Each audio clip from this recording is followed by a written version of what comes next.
أعوذ بالله من الشيطان الرجيم بسم الله الرحمن الرحيم الحمد لله رب العالمين الصلاة والسلام على رسولنا محمد وعلى آله وأصحابه وأتباعه وسلم السلام عليكم ورحمة الله.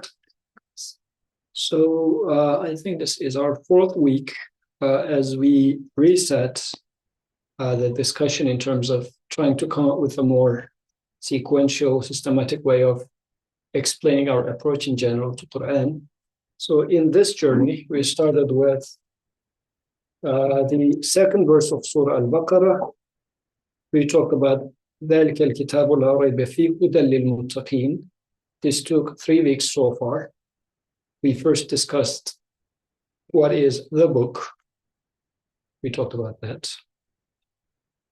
And then we talked about Hudan, what is guidance. And then we talked about Muttaqeen, and it was about consciousness, God conscious and whatnot. So, ذَلِكَ الْكِتَابُ لَا رَيْبَ فِيهِ هُدًى لِلْمُتَّقِينَ. This is the book, whereof there is no doubt, a guidance to those who are God conscious. This is what it was so far. Are we good so far? Any comments you would like to make with where we are so far? It took 3 weeks, but I think it's starting to build a perspective of how to approach Quran. Because there was an email from one of our audience online. She was saying that, could you explain how you approach Quran, like why you're interpreting verses as such? But I think these initial weeks are giving us a perspective of how we should be approaching Quran. So in this regard, inshallah, this will be helpful. So after this first verse comes the description of Muttaqeen. We talked about Muttaqeen on a higher level so far, which was in the sense of someone who is conscious of the teacher, being a student, and also the environment in which they take education. Applying it to myself, who am I? Who is my maker, creator? And then, why am I in this universe? Like, what is the role of me interacting in this universe in terms of receiving guidance? To the extent that I'm aware of this, I will benefit from this book. And then comes further description of Muttaqeen, who is going to benefit from the book. الَّذِينَ يُؤْمِنُونَ بِالْغَيْبِ وَيُقِيمُونَ الصَّلَاةَ وَمِمَّا رَزَقْنَاهُمْ يُنْفِقُونَ. There are those who believe in the unseen, which is going to be today's topic, are steadfast in prayer and spend out of what we have provided for them. So, يُؤْمِنُونَ بِالْغَيْبِ, believe in the unseen. With some of you guys who have been attending from before, you heard about this before, but let's try to reevaluate it and inshallah put it in our perspective in a more systematic way. And by the way, for those who have been attending the discussions, before we get into this, I would just like to highlight 2 points. The first one is repetition sometimes is good because the need repeats, such as we drink water every day, but we don't consider it as, is it the same water again? Like, since the need arises again, repetition makes it fresh. So in this regard, covering such topics, to the extent that I see it as basic need, like if you eat the same food every day, maybe it's going to start getting boring. But if it is water that you drink every day, it's not boring because the need arises every day, multiple times a day. Number one. Number two, if you would like to understand these topics better, to digest it in your life, try to explain it to somebody else. And you will then realize how much more you need to go.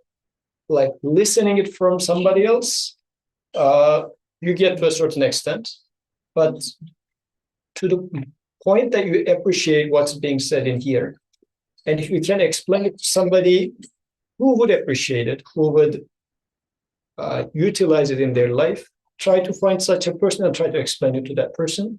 you will learn from that experience as just as two side notes. Okay. So belief in the unseen. The verse is saying, الَّذِينَ يُؤْمِنُونَ بِالْغَيْبِ, who believe in the unseen. So, Mukhtar, if you don't mind, I'm going to be picking up on you today. Okay. So, in our daily language, when we say belief or faith, what we tend to mean generally in our English language when we say belief or faith, what does this generally refer to? I think a conviction. Conviction. That the object of your belief, there's to it, and you are willing to follow its principles, or you're willing to follow the consequences of having that conviction. Okay. Okay. So you said it's a conviction, but what is the level of certainty when we say belief in English language? Like, are we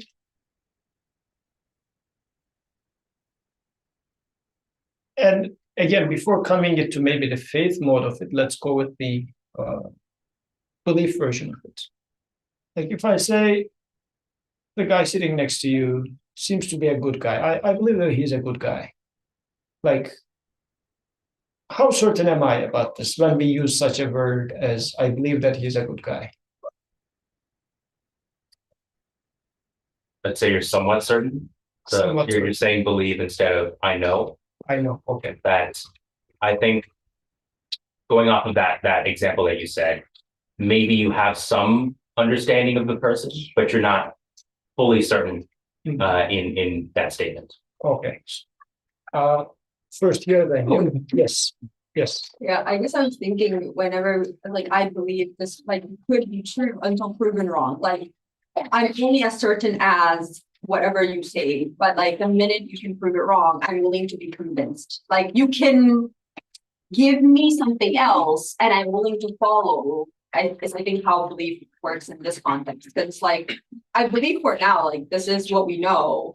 But like don't worry, we'll learn more and it might get disproven and this might not be what we believe anymore. It's actually quite changeable with the condition.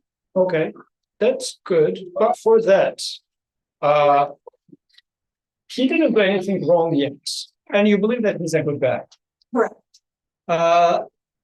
Would you just, and he started asking you for, I don't know, $10. Would you give him $10? No. No, not even $10. I was hoping to get at least $10. Sorry. You don't even Like why? I guess it matters. Maybe he says, I lost my wallet and I need to get to somewhere. $10. Yeah, sure. But then $100, like $1,000, like as the amount increases, I guess I will start testing your belief in him being a good guy, right? So, and this is not about even like anything serious. It's just money, right? So, when you said I'm convinced about this unless proven wrong, we didn't prove he is wrong. But I was just testing how much you think he's a good guy, and I'm putting a value on it in terms of your dollars. He didn't do anything wrong yet. But still, you're saying that, oh no, I wouldn't trust him any more than $100 maybe. But isn't that just a form of wrong? Like my value system is dependent on whatever I value. Let's say my value system says, hey, up to a certain threshold, I'm like, no go. But then you give me $1 million, I'm like, okay, I'm okay with not giving my $10 with being me. So if that's kind of the value system I go off of, then for me, the belief stops at that range, if that makes sense. So like to the extent that I benefit, maybe I'm not willing. So like I'm trying to understand how we go with this. Let's change the example a little bit. You have a small kid and you need to go to a restaurant. And somebody needs to look after the baby for 10 minutes. Would you trust her to this good guy for 10 minutes? there's a level of this, right? Yeah. So, and of course, in here, if she says no, there's going to be a fight. So but there's a level of saying that he's a good guy, because you need to maybe know more. We still say that I believe he's a good guy in this case, but he didn't do anything wrong yet. But my belief is not that strong. Although there's nothing against it at the moment, it doesn't mean that he got a free ticket for me since he didn't do anything wrong yet, right? Still, you were saying that my certainty in him is up to here, not to trust my child yet. It's above the threshold. He didn't reach that threshold yet. Yeah. Although he didn't do anything wrong. Correct. Okay. Yes. No comment. I was just adding to what he said. There's this famous phrase people use: I prefer knowing, not believing. I see. So knowledge is more than belief. Yeah, that's Yeah. So it is. Then, if I see something, then I am sure and certain about it. But I will know it, because if I see it, I will know it, right? I see that. Birkan is here. Like this is how back in the day in Turkey, like after the revolution and whatnot, common people are religious. They believe in God, and then there were special schools that were educating teachers, and they were trying to educate like disbeliever teachers.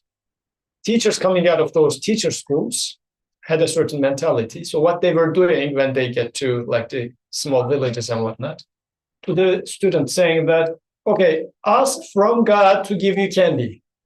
Students shout, oh, God, give us candy. No candy. And I said, okay, now shout, teacher, give us candy. Students shout, oh, teacher, give us candy. And then the teacher distributes them candy.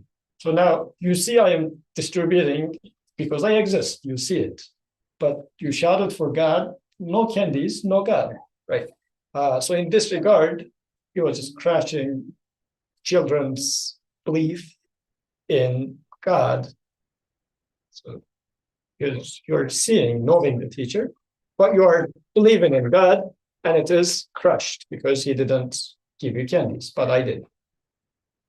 This is how I guess knowledge versus belief is sometimes at play, especially with the term we use generally in day-to-day language, the meaning we load to the word belief. You had a comment or question? Good. Just listen. You're good. So there is some element of certainty in it, but not too much. He looks nice, so I say I believe he's a good guy. It's not out of the blue. It's not like I do not start with any person I see in Philadelphia as neutral, especially if you are seeing a person in street in Philadelphia.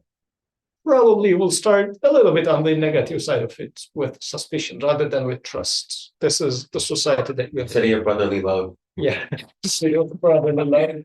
So, but since he is under this roof and he is husband of a friend that we like, so we say, yeah, probably he's a good guy. So he's a little bit on the plus side. So there's some level of certainty, but to a certain extent, not beyond that. So I wouldn't trust my child, you say, for this person because I saw him for the first time. Cool.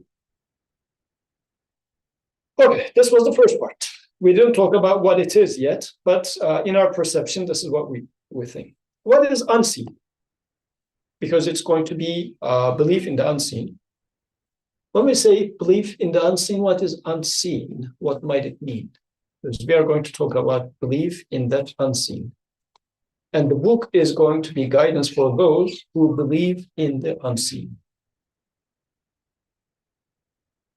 I think the unseen is, well, with the word unseen, I think there's two components. The first is that it exists.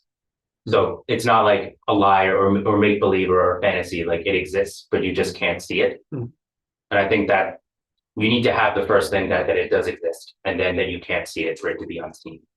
Okay. Thanks. And that requires faith and or belief.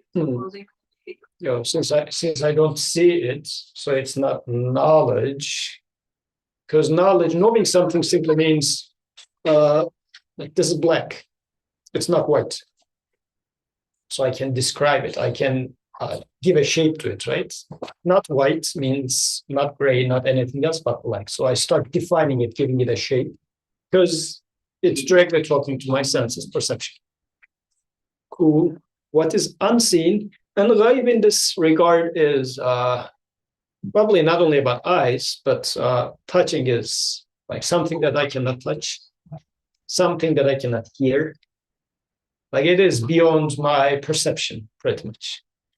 It's not only sense of sight, but all other senses beyond my sight. So there's going to be something that's beyond my direct perception, yet perception of my senses, yet I will have some sort of belief in it. Okay? This is where we are. Eventually, we will tie this to how Quran is going to become a guidance for those who are doing this. Because it's a verb, by the way. It's going to be a verb. It's not just a state that you just said once upon a time. It's interesting that this is a verb, but we'll get to that. So let's apply this over an example now. Because as I think when we say yu'minuna bil ghayb in Quranic term, Quran is going to load the notion of certainty in this iman, and it's going to be actually very strong certainty, not wishy-washy certainty, but a strong certainty. And we will try to see what does this mean, having strong certainty about the unseen. Let's work over an example. This is a simple letter written in Arabic calligraphy. What is seen here? Letter Vav, written with ink over paper. What is unseen in here? The one who wrote the letter. Right, we don't see the one who wrote the letter. That person is nowhere to be found in this room, for example, literally speaking. So, but what can you say by looking at the art itself? What can you say about the unseen? Looks nice. Looks nice, okay.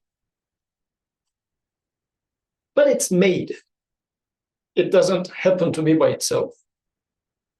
Right? Why would you say that?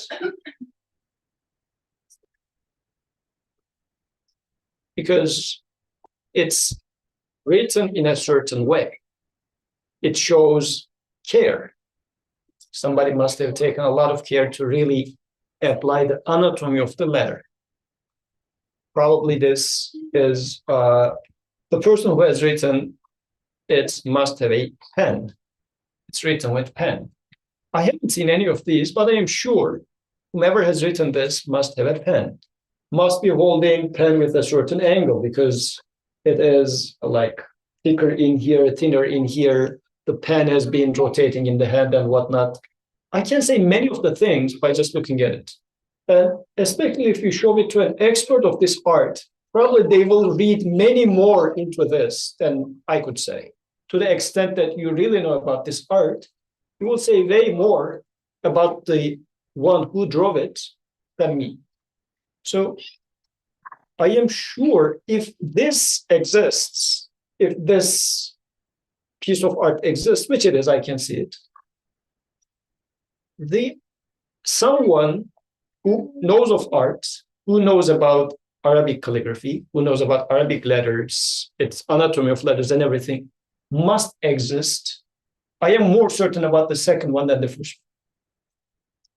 If the effect is there, the one who made it must definitely be there.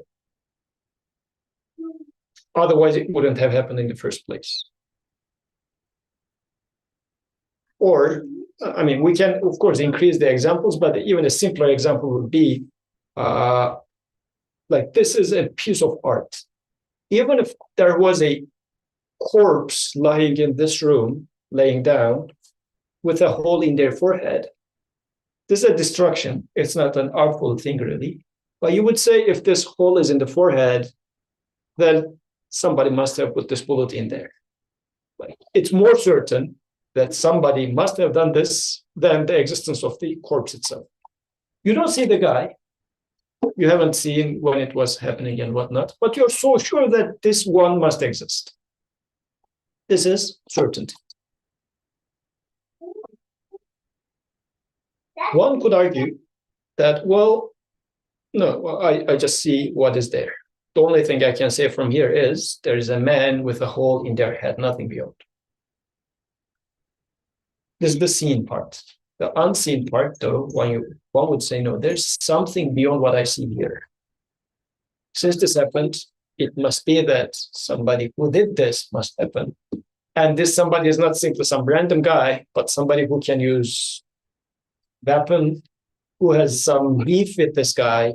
Like you will start reading into the event, and the event itself tells you more than what's on the surface. Now this is certainty. Make sense? Okay. Do something in chat, just in case maybe audio is problematic. Okay. Oh, Ali says jinn. Something else might be going up, right? Okay. So even if it's jinn, we don't know what that is yet, but there must be something, you would say. And then you, based on what you're observing in the artifact, you will start saying that, oh, there must be one. The one who did this must have a pen, must have art, must know Arabic, and this and that. So you get to there. Okay, this word's supposed to come one by one, so just read the first line. So how certain can somebody be, can I be about the unseen then? This is going to be the idea. Because we are really now trying to see what is beyond what I see. And this must sound familiar when you look at this life, because this is where we are really going to take it to. The life itself, for example, you are this letter vowel in this life. And based on this, now you are trying to say, I just happen to be. This letter just happened to be by itself. Or I just happen to be. That means I don't believe in the unseen. Go ahead. I mean, I guess like when we were first talking about the unseen, I was actually thinking more along the lines of what was said about the unseen, like the idea that it's something that it has to exist, but like clearly you don't see it. But when you gave the example of the image, it makes me feel like it is something I know though, just because like you gave me an example of something that I have knowledge of. Like it's not that I lack knowledge completely. I just not like lack knowledge about who. So I just have to question to figure out who could have this kind of like, okay, somebody who can draw, it has to be somebody who can work with these kind of letters, who has practiced this or something, but like other things are pretty much there if I am willing to look at it. Mm-hmm. So I guess it feels in that way quite easy to observe with this example. Like I feel like I should be fairly saying, oh yeah, there has to be somebody who wrote it. It couldn't have just like appeared because that would be weird. So it feels very simple to get to the who part. So like, oh, there must be somebody. Yeah. So in this case, though, the doer is not there, so it's totally beyond or inaccessible to you. Correct. Yet you're sure that Somebody must have done it. Like, and again, this is an example to show that even if that one is not within my limit of my perception, still I can be sure that such a thing must exist. This is number one. Number two, if I take it to another example of somebody bringing you a rose, it's just a plant. But you know what that plant, like there's something beyond the plant itself. So this is now another aspect of being sure that although within my senses, it's just a rose, what is beyond. But to say that, no, there must be something more in here, which is not within my direct reach of senses, yet there is something more in this plant. Now put these two together when it comes to you. You are a letter wow that is being written right now, or you are a rose, or anything in your life, the things that you sense. What do I say about them? Do I just say, well, it's a wow, like it's just a letter of the alphabet? What do you mean? Or do you try to read into it? Like, interestingly, this is another thing that certain surahs in Quran start with, right? It's just a letter. What are you trying to find in a single letter? But even a single letter tells something about its author. You are such a letter that's being written, or, I mean, you are, of course, more complex than a letter. You are a paragraph, actually a book. But by looking at the artifact itself, what can you say about its author, which is not visible to you, which is not touchable by you? What do you say about it?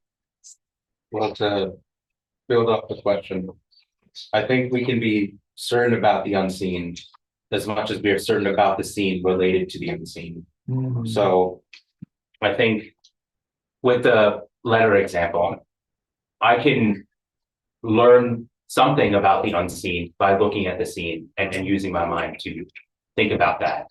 If I didn't have the letter and it was just an unseen with nothing seen attached to it, then I couldn't make those kinds of connections. It's going to be totally unrelatable. Mhm. It's going to be totally void for you, actually. This is why, I mean, this is a very beautiful point. Since I exist, since I experience, therefore, there must be something that makes this happen. Like, since I exist, God must exist. I am as sure as, I mean, of course, I'm taking a super shortcut. We will talk about this more.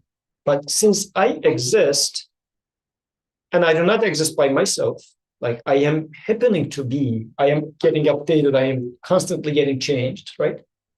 There must be something, someone, whatever you would like to call it, which makes this happen. I am sure about this. Yeah. I guess like you are sure about this, but like, for example, like I think everyone in this world is doing exactly right that, right? Like they're questioning, and like science starts with this exact same thing. Like I observe something, I see something, but then like the conclusion of the unseen is completely. So I guess like I don't know if the way in which you end up at the conclusion is also depending on which path are you observing something. Because I think maybe that's where my struggling is. Like everybody's curious, certainly, and everybody thinks you can't have been just made up. Like something has to have made it, but like there's correct conclusion. Like how do you get to that correct conclusion? Because I think that's where. Very good. I would say this would be just opposite of what a reasonable scientist will tell you. So the idea of unseen with the letter, starting from your earlier example, like when you say that, when you show me the letter, I know that, there must be someone. And what you mean with this is mostly, I have this the access to historical accounts, right? Similar letters being written. I've seen that before. So hence, there is no even questioning of unseen or absolute. How about the flower? You see a flower, a really beautiful one. And like if you look at it carefully, most of the flowers are so intricate, so complex. That you can see the design within design within design within design, like as you go deeper. You see such thing.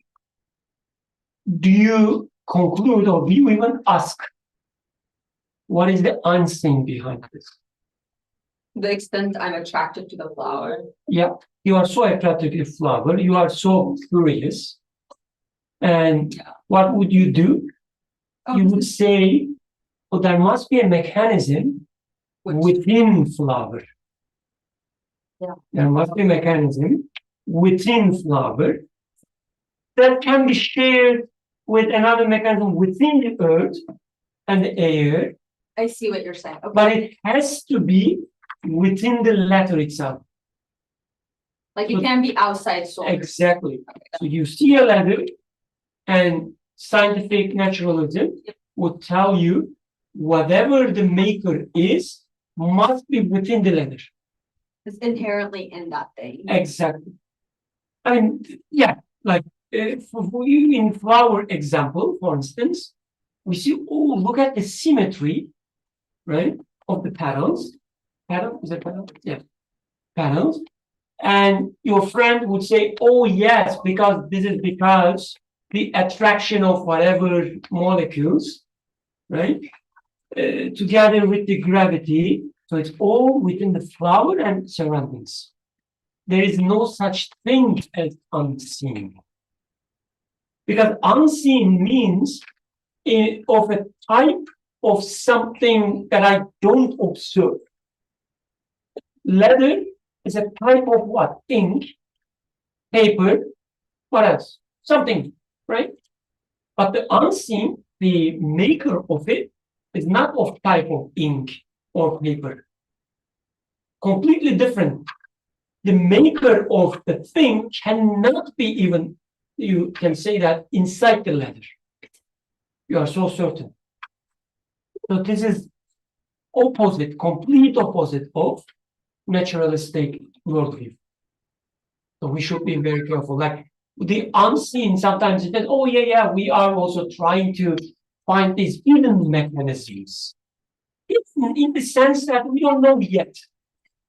But it is covered with some noise. That's what it means, hidden. But when you say unseen, it's a different type. Like imagining a painter within inside the painting itself.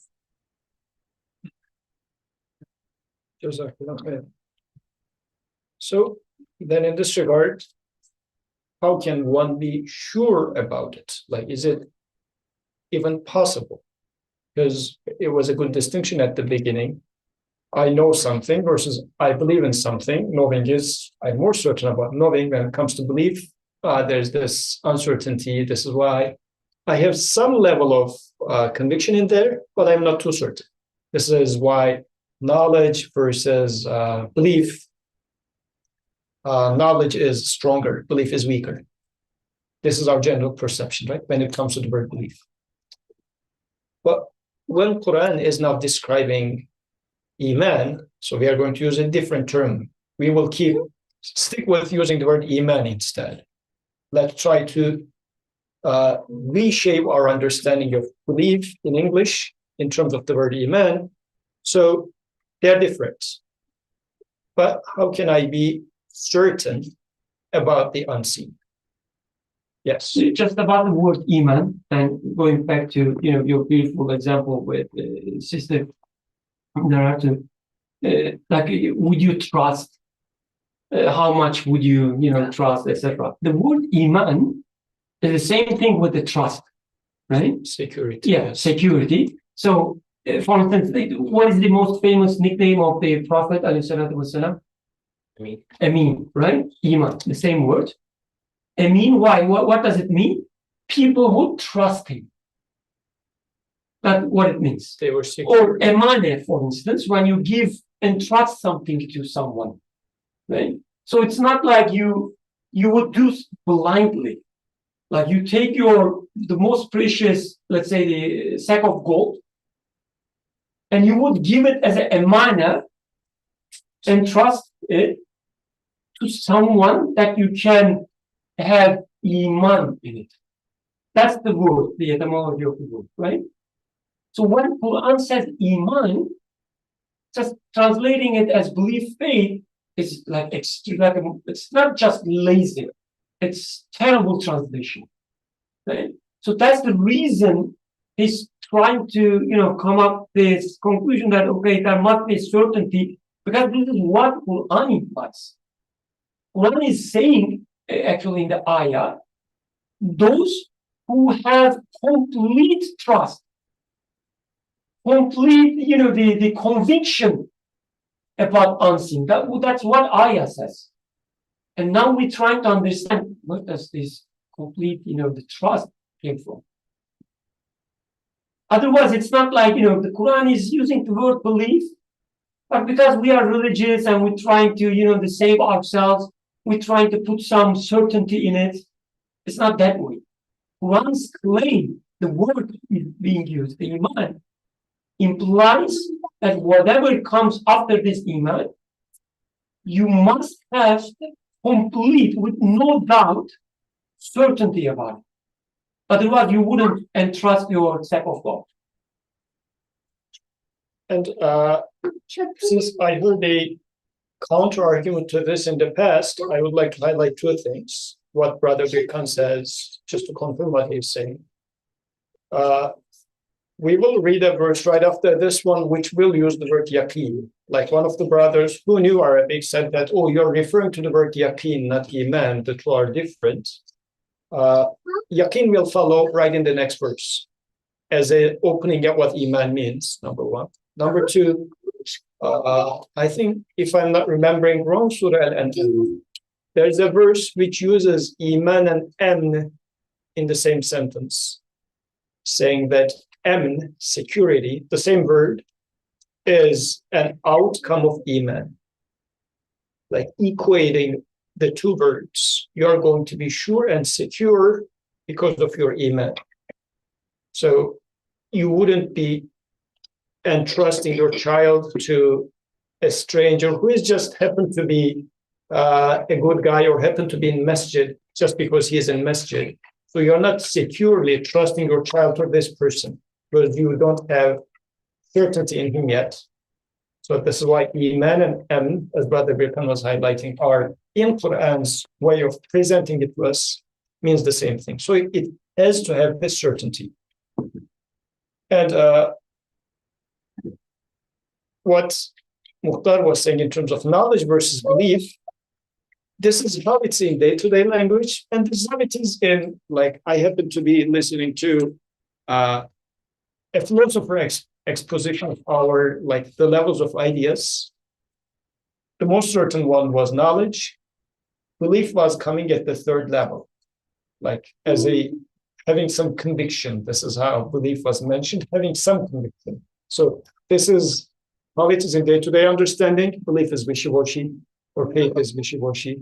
This is how it is in philosophical categorization. It's not that sure. Knowledge is more certain. But the way Quran depicts it is totally different. So now then comes, let's summarize it. Iman to the unseen then means having certainty in something beyond unseen. There must exist something beyond what is visible. Would you agree with that? Like, I do observe something, and I'm saying that there must exist something beyond what I observe so that I explain what I am observing. This is a very general explanation, but go ahead.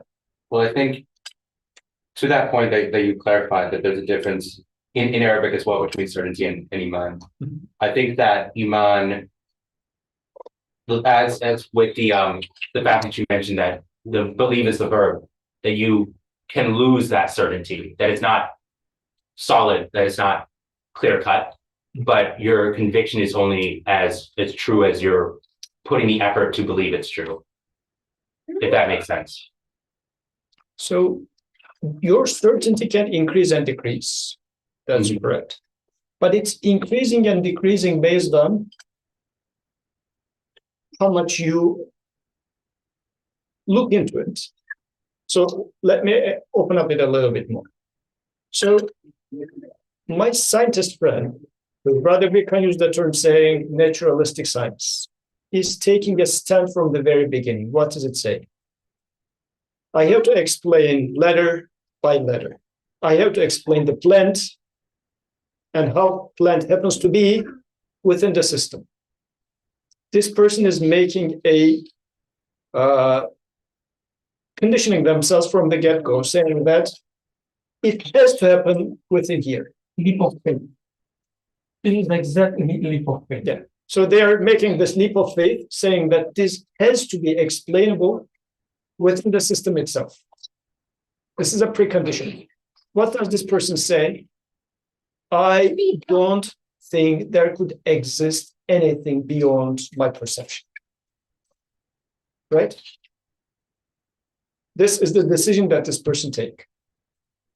But when Quran mentions, because I'm going to ask that question, not the last one, but in the next slide as well.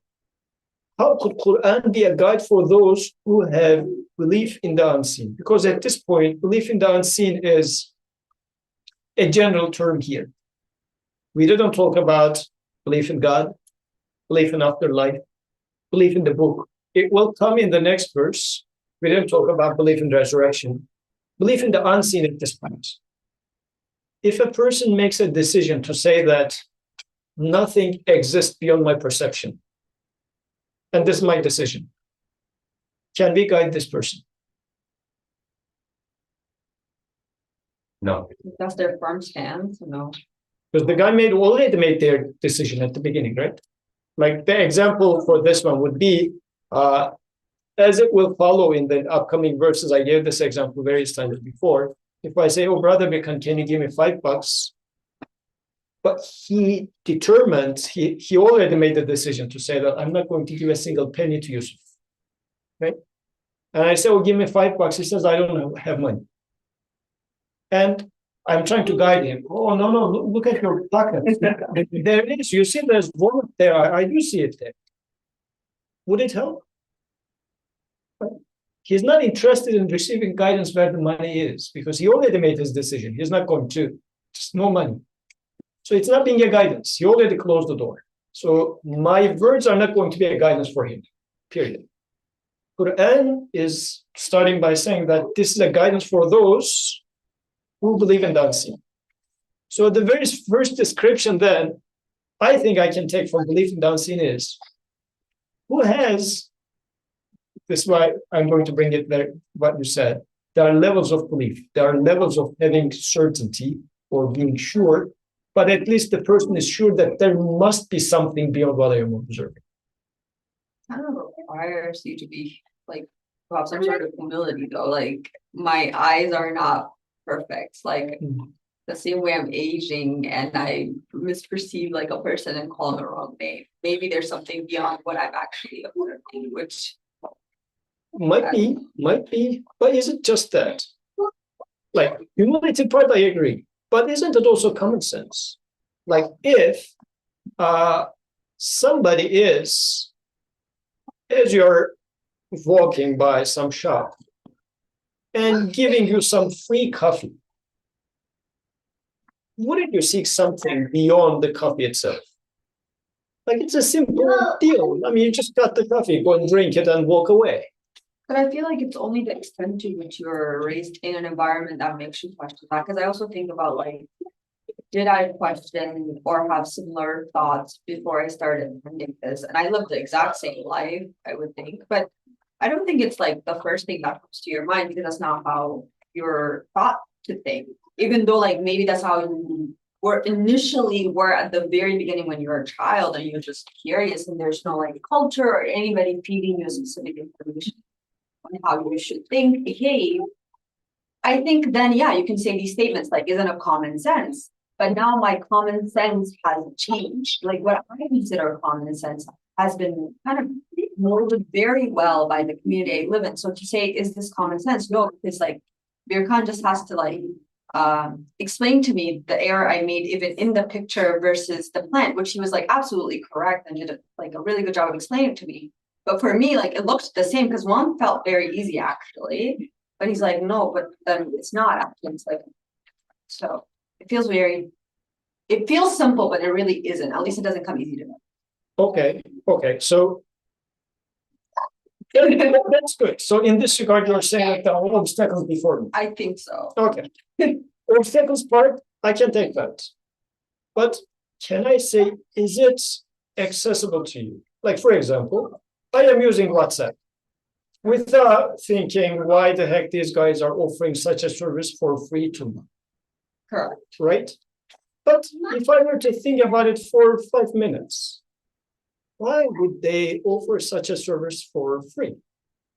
Like nobody is doing anything free, and these guys are offering, and it's a useful service for free to me. But like there must be something beyond this. Like they are not doing it just for the sake of being kind. I'm not thinking about it. But if I think about it for 5 minutes, I think I will start feeling a little uneasy.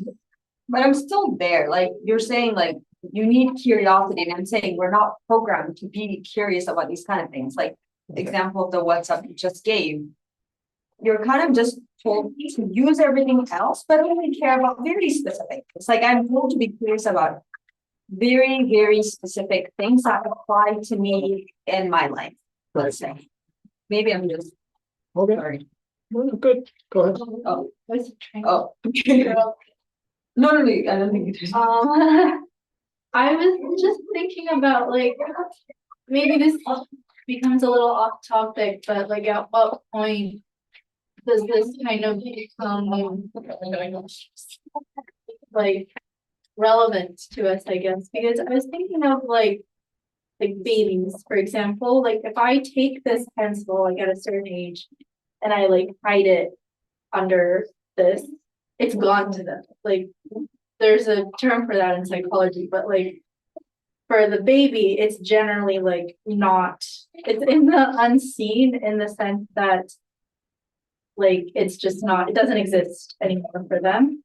And like they can't understand that no, it's just this chair that's covering it. And so I guess they have to learn, like as they grow and experience, and I guess as we lead to extended health, as we grow and experience things, we have to see that, oh, this was not, like if this symbolizes the unseen, like it's there, you just have to, there are certain experiences that would point to there being more beyond the creation. But as a baby, like this, I guess, I don't know, like this just not existing just because you hide it, like sort of how do you go from there to then start suddenly developing this idea that it's still here, but maybe there's something beyond this principle, for example. Okay. I will ask you, John, developmental psychiatrist or something. I'm just loading more term on you. I encourage you to say so. I mean, I don't have an answer to that because it's. I only catch the second part. Object permanence. Okay, yeah, I know about that. And the question is, so do we have to learn it afterwards? Okay, so like if the word learn is very heavy in the sense that like you don't have teeth when you are born, but you don't learn to put up teeth in you. It's not there yet, right? But eventually it is given when the need is there. So that much we know. Like with the children, we know when they don't need it and parents need it, because when you don't want to give them something, you just hide it and it's done. And so it's so nice of the feature of babies. When baby parents need it, not the babies, it's not given. When baby needs it, it is given. Because like if you try to explain it with learning, so there are, for instance, similar experiments with chicks, like chicken, baby chicks. They show that even with the chicks, they can complete the unseen parts of certain objects. Like the object goes behind another object and then comes out from the other end. Chicks can follow it. Right? So probably it's not that, you need a very complex nerve system and a lot of experience to learn it. When you need it, it is given. When you don't need it, it's not given. But I think that's a good discussion in the sense that, like, when we use the term common sense, it sounds as if you don't need anything, any guidance to come up with such a conclusion. But maybe it's just the opposite. So in that sense, maybe it's that is very right that unless it's guidance, revelation, in a loose sense, I'm using the revelation. Unless the revelation comes to you, arrives to you, reaches to you, you may not come up with such explanations or conclusions. That's very true. Then what is needed is at every level, like every point in life, know that you are illiterate. I don't know anything, and I need to learn. When you are open, then revelation will arrive you and explain you the things that you are missing. So we usually take, the literacy of Prophet ﷺ as just once upon a time in a history. He was illiterate in the one sense, not only not knowing how to write and read, but he also didn't have the answers. But the revelation arrived and he knew the answers. But this is not the case, even with the life of the Prophet ﷺ. People would ask him certain things, and his reply would be what? I don't know, I didn't receive revelation about that. Let's wait a few days, and if revelation comes, I will tell you. So that means at every point, at every level of him, he was open to revelation. He was saying that I don't know. It was not given to him yet, right? And now wait for the answer. We should follow the sunnah of the Prophet in that sense. Forget about what the society taught us. All these crazy professors, made us believe. Forget about them and be open to receive the revelation guidance. Yes, I think that to your point about, we don't, oftentimes we're on autopilot. Like we just do things because that's sort of how it's ingrained, or like we have these just routines.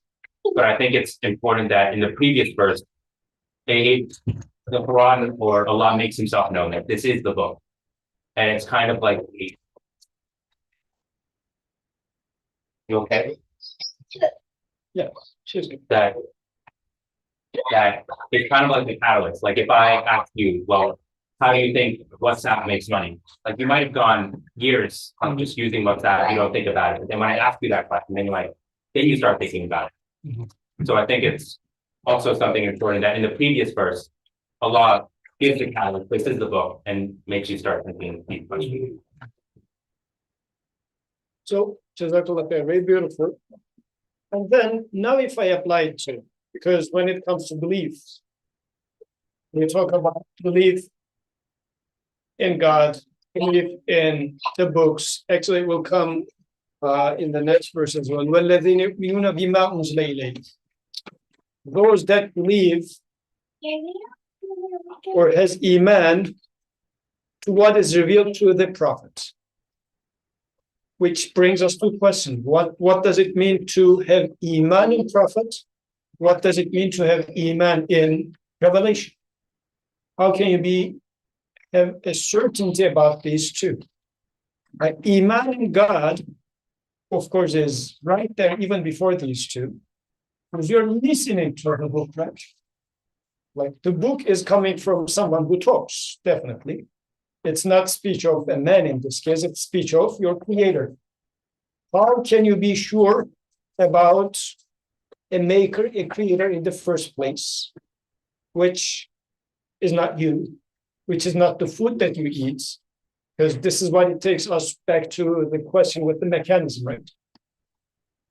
So first I need to check if the mechanism makes me, if I can see that really the mechanism cannot make me, or if we go with the example of the letter, no, the ink cannot make it, the pen cannot make it. It cannot happen by chance. But it has to happen, right? It has to happen. So there must be someone who makes it, and the one who makes it must be knowing how to write, must be know how to use pen and this and that, right? I think it's maybe relatively easier, if I'm not taking too much of a shortcut, to say that if I exist, there must be someone who makes me as well. But what does it have to do with having iman in the prophets, having iman, something that is revealed? How can you be sure about that? It's because this is again part of muttaqin, description of muttaqin. So Quran is going to be a guide to those who have certainty in prophet and certainty in revelation.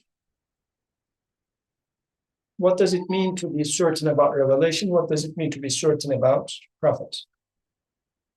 And how is this different than knowledge? Because this is not knowledge, right? This is certainty. This is a matter of iman.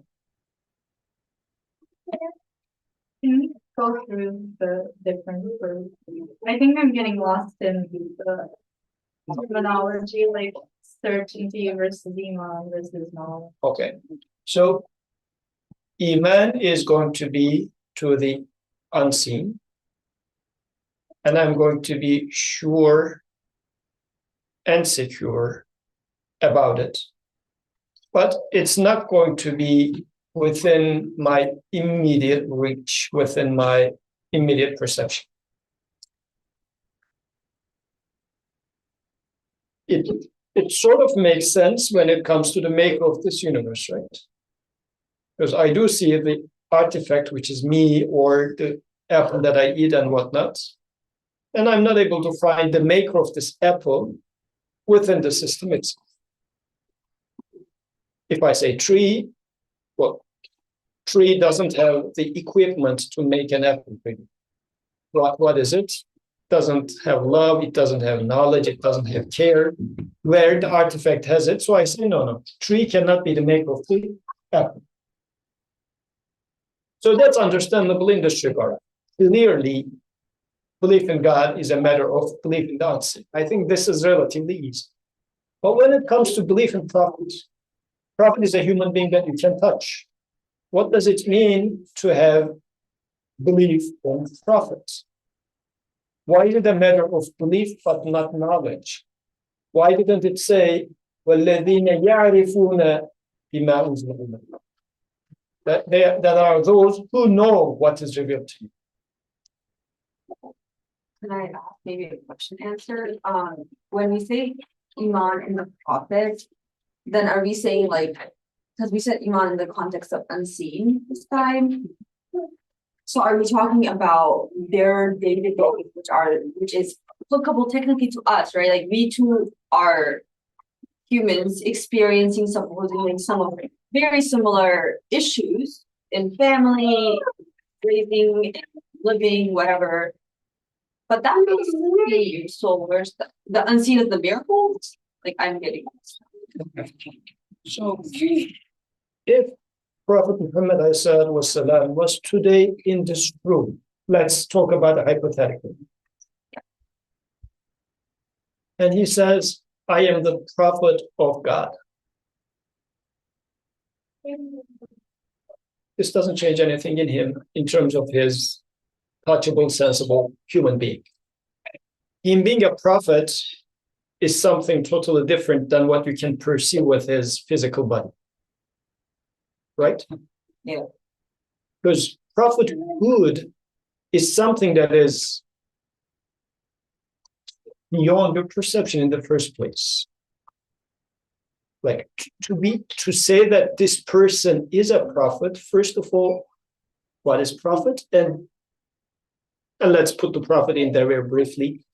My creator sends me, must send me, would send me a messenger, human messenger, exemplary human messenger to me. How much are you concerned, convinced and sure about that? This is the matter of iman when it comes to belief in prophethood. I'm again using the word belief, but when it comes to the ghayb aspect, do you feel that there must exist a guide, a human teacher that your maker will send you? if you don't have that expectation, you wouldn't benefit from Quran, would you? If you do not expect, if you are not convinced, if you don't have certainty that the one who made me, who is not visible, or is beyond my perception, must also send me a teacher. Really reminds me of the Saturday lecture we attended for one of the MSA events where the first lecturer talks about this concept of somebody having a complete belief that like she was looking for a very specific on source and she truly believed she could somehow get it, even though the idea seemed impossible to her friend. Like her friend was like, okay, this seems very particular that you're asking this specific thing from, like, but the other person seemed to have like complete faith. And supposedly both are believers, but it does seem like it's some sort of spectrum. It's not all or nothing either. But I also think it's the extent to which I have it in like if I, for example, let's use the WhatsApp example, I'm in need of knowing what who's doing what. Like it's serving me, I'm not upset with it. Then I'm like, oh, whatever, like they're earning money, great, they're not earning money, great. But let's say it starts to glitch and I use this thing for work. I'm like, okay, I really need to know what is happening. Are they losing money? Is it not working? Do we need to pay? What's happening? The more it glitches, the more I'm like, I really need to know or be sure of. And so my curiosity and the extent to which I want to fix my problem ultimately makes me more curious and be sure, like, there's a problem, I need to solve it, and somebody out there has to know the answer. So I do feel like maybe come from that push, at least for me, how, because in that specific example, it was also very similar. Like the person had a very specific desire and had certainty that that desire will be fulfilled because it was created. And but I don't feel that progress up, so there's no reason to go. Okay, so for within the context of this verse, it was saying that this is a book, yeah, and it's going to be guide for those who have this certainty, right? Then yes, in the reverse, if I don't have this certainty, then the book says I'm not for you. This is actually at the very beginning we said it opens this stage by saying the book. If you are not expecting a book, you're lost right there. So in this regard, yes, if you have this curiosity, then the question is, do I have this curiosity? If I'm not, then really, yeah, Quran is not for me. So, but as a human, do I? Or to what extent do I? And actually, practically, this is why maybe, if we extend it now, Prophet comes and also knocks your door and invites you, trying to wake you up. Like your creator is not leaving you to your senses, really. He is sometimes knocking your door with events in life, sometimes with old age. He sends a messenger of old age, or a friend dying of something as a messenger to wake you up, to raise your curiosity, or sometimes sends you a human messenger saying that, do you really think is this what it's supposed to be? So, but the question in here is, it's interesting that now that we somewhat, I don't know how perfect it is, but somewhat in understanding of there must be something beyond this existence to explain what's going on. How does the same thing applies to belief in prophet, like iman in prophet, and iman in scripture? Because still it's a matter of iman, not a matter of knowledge. This is going to shape our perception about other articles of iman. Iman in prophet should mean I do expect my maker to send me a human example that I can relate with, that I can converse with, that this person is going to explain me the truth behind this existence. I guess, how are you that good? Like, because sometimes I don't know what I need. I feel like that's the hardest thing for me. It's like when you say this, I'm like, I didn't know I needed a prophet, to be honest, until I was like, oh, that's a great example, actually. It's not like I was like, I think this would be helpful. And then it was. So let's take it this way. If somebody comes and tells you about this, you said, oh, actually, this makes sense, right? So you were open to that idea. And once you heard it, you said it makes sense. But there's this other scientist which is categorically against it and says, no, there's nothing beyond this existence, let alone that something beyond the existence is going to send you a message. Because that person is right away closing the door by making a decision, saying that, no, I find truth by myself. I overload the existence with meaning, because there's no meaning in it per se.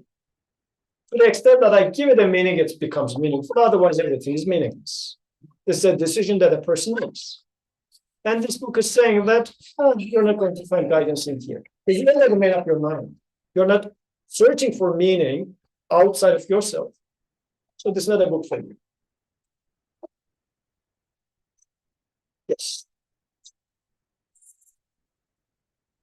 So my suggestion would be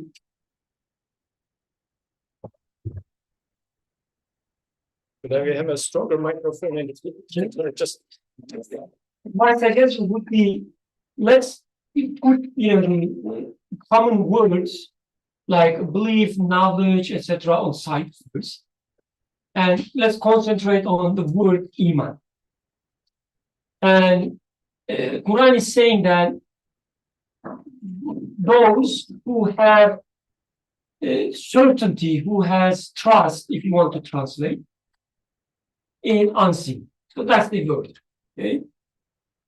So it also implies the way we use the word iman, also in the example of, for instance, the LME, the same thing. It is a conclusion you arrive. It's not something that's already there. So when the artist says, for instance, it makes sense when you say it, but I wouldn't, think about it. Yes, because it needs to be a conclusion. It's not the observation you have in front of you. It's the conclusion you arrive from this observation.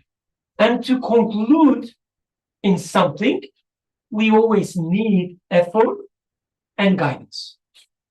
Somebody comes and teach you or show you how to arrive at the conclusion. That's for sure. I mean, in that sense, you're right. So iman is something that you conclude. You arrive at a conclusion, and because you arrive in this conclusion, you have certainty. These people trusted Prophet ﷺ. Why? Because out of all these different experiences, right, they arrived to the conclusion that this guy has this quality. And we don't see this quality in his pockets, but he must have such a people with such a quality. That's our conclusion. And we trust in its conclusion. There are also levels of iman, as you said. Yes, because the way you conclude, it always depends on the starting point, what you observe, what you experience. If I show you nicely written article, a scientific article, you read it, let's assume it's your topic, major. You read it, you understand, and you conclude that this author is a reasonable guy. The author knows his job, right? That's your conclusion. That's just one article. Right? The extent, like the level of certainty from this experience is limited. You are still certain to the extent of the experience. The article is meaningfully written. The guy who wrote this article must be a reasonable guy. That much you know. If I show you more articles of the same guy with different topics, different approaches, all of them so clever, your certainty will, what happen, will increase. With every article you read, you will have a higher trust. Right? Not that before you didn't trust the guy. You trusted the guy to the extent that your observation allows. Same goes, I mean, it's sometimes interesting to think it that way, but we have to be, let's say, honest. Same goes with belief in the Creator as well. Like we say, oh yeah, yes, he is the all merciful one. What is your level of conviction in that? Right? What is the level of conviction? The level is the level of mercy you see in the creation. If you see mercy there, mercy here, mercy there, everywhere, when you say he is the most merciful one, it's the utmost level. But sometimes you see mercy when you observe a child playing with mom. But when you look around, like around the corner, and see somebody steals somebody else's money, and another guy kicking another person, and you don't see any mercy there, your conviction that whoever created this in front of me must be merciful is not at that level yet. If you don't see mercy, you cannot believe that the creator of this thing is the most merciful one. To the extent you see the mercy in creation, your conviction that the creator of these things that I observed is the most merciful, this level will increase. Otherwise, the level of iman does not increase just you standing there and you close your eyes and you say, I don't believe anything else but whatever Quran says. So you have to see it, you have to observe it, experience it in your life. With that, your level of certainty will increase. Just like you read more articles or more artwork you observe, your level of trust in the artist increases. The same way. You observe the creation, the artwork of the creator, to the extent you see all these qualities, your conviction that whoever creates these must be utmost level of these qualities will increase. So it's always a conclusion. So with we are over time, but one last word. What this does not mean, I think what this does not mean is Quran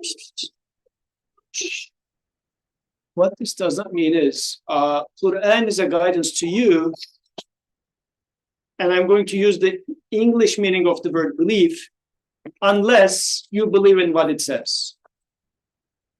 Quran is going to be a guide to you, like if you take this verse, who believe in the revelation sent to you and sent before you. Like if Mukhtar believes in what this book says, it's going to be a guidance for him. And in this sense, belief means Mukhtar, enemies are attacking. They're right behind this building. Do you believe in me? If you believe in me, you're saved, meaning you can then escape. This is not what this book is saying. This sentence is saying. But rather what it is saying is, if you are having a certainty, a conviction that your creator will guide you, must provide you, the one who makes me with all those questions, must give me answers. If you have this expectation and certain about it, then this book will become a guidance for you. If you don't have this expectation, if you're not convinced about it, what does this book have to do to you?